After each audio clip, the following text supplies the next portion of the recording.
பாலியல் புகார் வழக்கை ரத்து செய்ய கோரும் சீமானின் மேல்முறையீடு மனுவை விசாரித்த உச்சநீதிமன்ற நீதிபதிகள் வி நாகரத்னா, ஆர் மகாதேவன் ஆகியோர் அடங்கிய அமர்வு இருதரப்பும் பரஸ்பரம் மன்னிப்பு கேட்கும் பிரமாண பத்திரத்தை தாக்கல் செய்ய வேண்டும் என்றும்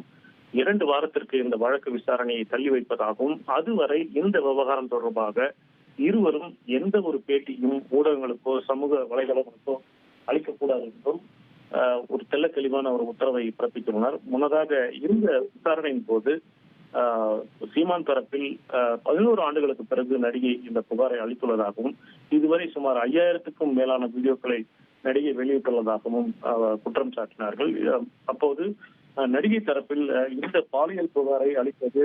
தனது தரப்பு தான், எப்படி மன்னிப்பு கேட்க முடியும் என்ற ஒரு கேள்வியை முன்வைத்த போது நீதிபதிகள் அவர் சீமான் மன்னிப்பு கேட்க வேண்டும் என்றால் நீங்களும் மன்னிப்பு கேட்டாக வேண்டும் என்ற ஒரு கருத்தை தெரிவித்து இருதரப்பும் இந்த விவகாரத்திற்கு முற்றுப்புள்ளி வைக்கும் வகையில் இந்த குற்றச்சாட்டுகளை திரும்ப பெற வேண்டும் என அறிவுறுத்தி இருதரப்பும் பரஸ்பரம் மன்னிப்பு கேட்க வேண்டும், அது போன்ற ஒரு வெறும் ரெக்ரெட் என்ற ஒரு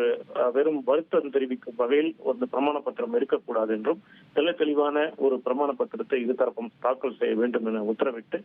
இந்த வழக்கு விசாரணை 2 வாரங்களுக்கு தள்ளி வைத்துள்ளனர். மேலும் இந்த 2 வாரங்களுக்குள் இந்த விவகாரம் தொடர்பாக யாராவது ஒருவர் வீடியோ வெளியிட்டாலோ அல்லது ஊடகங்களுக்கு பேட்டி அளித்தாலோ நீதிமன்ற அவமதிப்பு நடவடிக்கைக்கு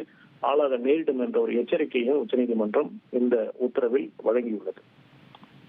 தகவல்களுக்கு நன்றி வெங்கடேஷ்.